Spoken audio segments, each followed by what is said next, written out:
Hello everyone. सो आज हम देखने वाले हैं क्लास 10th इकोनॉमिक्स के चैप्टर रोज़गार एवं सेवाएं के सॉल्यूशन को। हाँ, सो अब हम क्या करते हैं कि इसके सॉल्यूशन को अगर आपने नहीं देखा है तो आप अच्छे से मतलब इसके चैप्टर को देख लो, और साथ में ही आपको यहाँ पे प्लेलिस्ट में इससे पहले के भी चैप्टर, इसके बाद के भी चैप्टर आपको मिल जाएंगे, और अलग अलग सब्जेक्ट के भी। सो आप वहाँ पर आप प्लेलिस्ट में अगर ढूंढोगे तो आपको सारे क्लास के सॉल्यूशन चैप्टर के साथ मिल जाएंगे। तो हम लोग स्टार्ट करते हैं फर्स्ट ऑब्जेक्टिव क्वेश्चन से कि आर्थिक विकास का तीसरा क्षेत्र क्या है। तो आप देख लीजिए, इसका आंसर हो जाएगा कि आर्थिक विकास का तीसरा क्षेत्र सेवा क्षेत्र है। फिर है मानव पूंजी के प्रमुख घटक कितने हैं। तो मानव पूंजी के प्रमुख 5 घटक हैं। उसी तरीके से हमारा थर्ड क्वेश्चन है कि कौन बीमारू राज्य नहीं है। तो आप देखो, कर्नाटक जो है वो बीमारू राज्य नहीं है। फिर है कि कौन सी सेवा गैर सरकारी है। तो मॉल की जो सेवा है वो गैर सरकारी सेवा है। फिर है सेवा ऊर्जा का मुख्य स्रोत क्या है। तो इसमें जो ऑप्शन थे आपके वो सारे ही होंगे, जैसे कोयला भी, पेट्रोलियम भी और विद्युत भी। फिर हम क्वेश्चन आंसर की बात करते हैं, जिसमें पहला क्वेश्चन है कि बाह्य स्रोत किसे कहा जाता है, यानी आउटसोर्सिंग हम किसे कहते हैं। तो आप देखिए कि जब बहुराष्ट्रीय कंपनियां या अन्य कंपनियां संबंधित नियमित सेवाएं स्वयं अपनी कंपनियों की बजाय किसी बाहरी या विदेशी स्रोत या संस्था या समूह से प्राप्त करते हैं तो उसे बाह्य स्रोत कहते हैं। यानी जब हम क्या करते हैं कि वो सेवाएं जो हो गई उसको हम अपने देश से नहीं बल्कि विदेश से प्राप्त करते हैं तो उसे ही हम आउटसोर्सिंग कहते हैं। फिर है कि इंफॉर्मेशन टेक्नोलॉजी यानी सूचना प्रौद्योगिकी से जुड़े 5 सेवा क्षेत्र कौन कौन है बतलाए। तो आप देख लीजिए, कंप्यूटर सेवाएं, विज्ञापन, सुरक्षा, कानूनी सेवाएं एवं चिकित्सीय सेवाएं, ये क्या हो जाएंगे कि सूचना प्रौद्योगिकी के 5 सेवा हो जाएंगे। फिर है सरकारी सेवा किसे कहते हैं। तो आप देख लीजिए कि जब देश व राज्य की सरकार लोगों के काम के बदले मासिक वेतन देती है और इसमें विभिन्न क्षेत्र काम करते हैं तो उसे सरकारी सेवा की सूची में रखा जाता है। जैसे आप देखते हो सरकारी नौकरी, रेलवे का, टीचर का, यानी जो गवर्नमेंट सेक्टर में काम कर रहे हैं उसको ही हम लोग सरकारी सेवा कहेंगे। ठीक है, जो भी कलेक्टर का होता है सारा ही उसी में आएगा। सरकारी सेवा का क्षेत्र जो है वो बहुत व्यापक होता है, जैसे सैन्य क्षेत्र, जो भी हमारे ऑफिसर्स होते हैं, चाहे वो आर्मी ऑफिसर हो, नेवी ऑफिसर हो या फिर एयरफोर्स के हो, जो हम लोगों के देश को क्या करते हैं कि रक्षा करते हैं, रक्षा विभाग। शिक्षा सेवा यानी जो टीचर्स हो गए, प्रोफेसर हो गए, मतलब एचडीओ हो गए, ये सारे इसमें आ जाते हैं। फिर स्वास्थ्य सेवा, डॉक्टर्स वगैरह, नर्सेज, ये सब इसमें आ जाएंगी। अभियंत्र क्षेत्र, अभियंता कहते हैं हम लोग इंजीनियर को, और उसी तरीके से अभियंत्र क्षेत्र जिसमें हम लोग जैसे रोड का कंस्ट्रक्शन हो गया, घर का कंस्ट्रक्शन हो गया है ना, इंदिरा आवास योजना, ये सब तो सारा ही। वित्त सेवा यानी पैसे से रिलेटेड, यानी बैंकिंग वगैरह, बैंक वगैरह और बैंकिंग सेवा। ठीक है, ये सब किस में आ जाती है, सरकारी सेवा में आता है। रेलवे, मतलब बहुत कुछ है इसका, मैंने अभी आपको बताया क्षेत्र जो है वो बहुत बड़ा है, बस हमें सरकारी नौकरी को सरकारी सेवा कहते हैं। ठीक है, अब आपको समझ में आ गया होगा। फिर है कि गैर सरकारी सेवा किसे कहते हैं। तो आप देखिए, जब सरकार अपने द्वारा संचालित विभिन्न कार्यक्रमों को गैर सरकार संस्थाओं के सहयोग से लोगों तक पहुंचाने का काम करती है अथवा लोग स्वयं अपने प्रयास से इसे सेवाएं के सृजन में लाभान्वित होते हैं तो इसे गैर सरकारी सेवा के अंतर्गत रखा जाता है। जैसे ब्यूटी पार्लर, ठीक है, सबसे अच्छा एग्जाम्पल। दूरसंचार सेवाएं, बैंकिंग सेवाएं, स्वरोजगार सेवाएं, यानी जो सरकारी नहीं होती हैं बट फिर भी वो हमें सेवा प्रदान करती है, वो गैर सरकारी में आ जाएगी। 5th नंबर है कि आधारभूत संरचना किसे कहते हैं। तो आप देख लीजिए कि आधारभूत संरचना के अंतर्गत 2 आधारभूत आर्थिक संरचनाएं पाई जाती है। पहला है आर्थिक आधारभूत संरचना, दूसरा है गैर आर्थिक। ठीक है, तो आर्थिक में आप देख लो कि ये संरचनाएं प्रत्यक्ष रूप से उत्पादन एवं लोगों की खुशहाली में वृद्धि करते हैं। आर्थिक विकास के सभी क्षेत्रों में इसका प्रत्यक्ष संबंध है। ठीक है, ये हो जाएगा आर्थिक आधारभूत सेवा।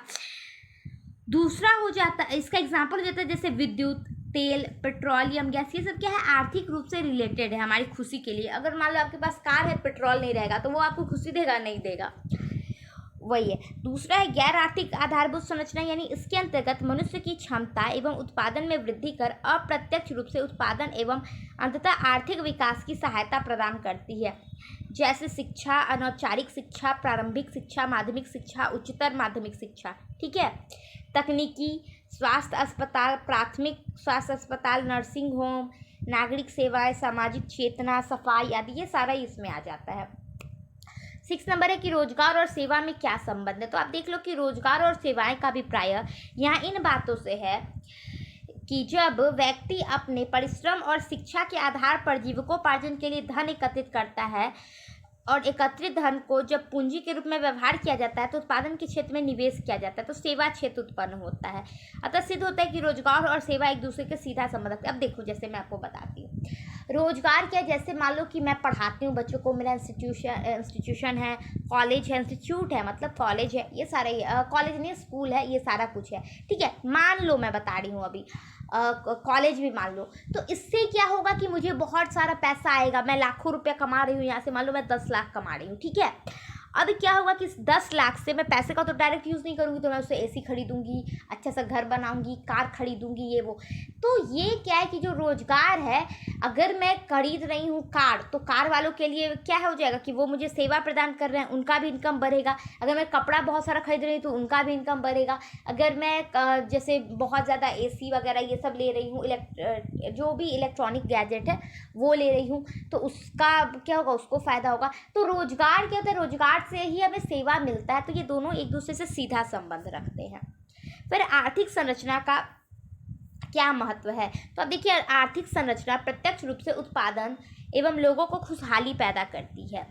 आर्थिक विकास के सभी क्षेत्रों में इसका प्रत्यक्ष संबंध होता है। आर्थिक संरचना के अंतर्गत वित्त, ऊर्जा, यातायात एवं संचार इत्यादि को रखते हैं।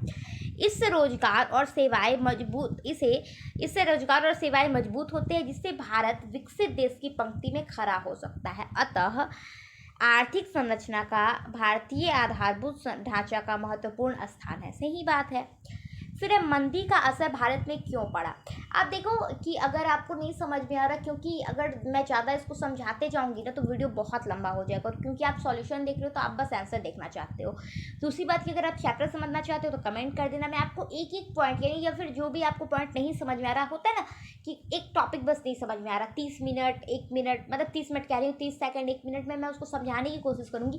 तो आप कोई भी टॉपिक जिस पे आप चाहते हो कि मैं वीडियो बनाऊँ, चाहे वो शॉर्ट्स ही क्यों ना हो, वो मैं उस पर आपको दे दूंगी। अगर शॉर्ट में अगर ऐसा हमारा कंप्लीट होगा, ठीक है, नहीं तो मैं वीडियो अपलोड कर दूंगी। तो ये आप कर सकते हो, क्वेश्चन बेझिझक पूछ सकते हो। फिर मंदी का असर भारत पर क्यों पड़ा, तो आप देखो कि मंदी का असर भारत पे कम पड़ा क्योंकि यहाँ की पूंजी बाजार काफ़ी मजबूत अवस्था में है ना। यहाँ के इंजीनियर आज भी बाह्य स्रोत में लगे हुए हैं। खासकर भारत की सूचना प्रौद्योगिकी यानी जो सेवा क्षेत्र है वो काफ़ी मजबूत है। पूरे विश्व में हमारे इंजीनियरों का स्थान अव्वल है। अगर हम पूरे विश्व, आप देखो अमेरिका की जो बड़ी बड़ी कंपनी है, बड़े बड़े कंपनी के CEO है, वो सब कहाँ के, तो इंडियंस है, ठीक है। तो हमारा जो सेवा क्षेत्र वो बहुत ही ज़्यादा स्ट्रांग है, इसीलिए हमारी आधारभूत संरचना कमज़ोर होने के बावजूद वर्तमान मंदी का असर हमारे देश भारत पर कम पड़ा था। फिर क्वेश्चन है कि वैश्वीकरण का प्रभाव सेवा क्षेत्र पर क्या पड़ा। तो देखिए कि वैश्वीकरण के कारण सेवा क्षेत्र के अभूतपूर्व प्रगति परिलक्षित हुई है, मतलब दिखी है। सेवा क्षेत्र रोजगार का एक व्यापक क्षेत्र है। सही बात है, क्योंकि इसमें बहुत सारे लोग काम करते हैं, जिसके अंतर्गत आए दिन मानव संसाधन के लिए व्यापक पैमाने पर रोजगार उपलब्ध सही बात है, होने लगे हैं। वर्तमान समय में सकल घरेलू उत्पाद का सेवा क्षेत्र का योगदान 50% है। मतलब आप देखो कि मात्र सेवा क्षेत्र का जो सकल घरेलू उत्पाद है उसका 50% से भी ज़्यादा ही हो गया है। आर्थिक समीक्षा यानी 2006 से 7 और केंद्रीय बजट 2007 से 8 के अनुसार जो सेवा क्षेत्र का योगदान है वो 68.6 है, जो कि बहुत ज़्यादा आप देख सकते हो। 2006 से 7 में सकल घरेलू उत्पाद कृषि का योगदान का हिस्सा घटकर 18.5%, उद्योग का हिस्सा बढ़कर 26% तथा सेवा क्षेत्र इतना प्रतिशत हो गया। यानी क्या कि यहाँ पे आप देखो कृषि घट गया है, उद्योग बढ़ गया है और सेवा क्षेत्र भी बढ़ गया, 55% हो गया है। तो ये वैश्वीकरण का हम क्या कह सकते हैं कि बदलाव है जो हमारे देश में हम लोगों को दिख रहा है।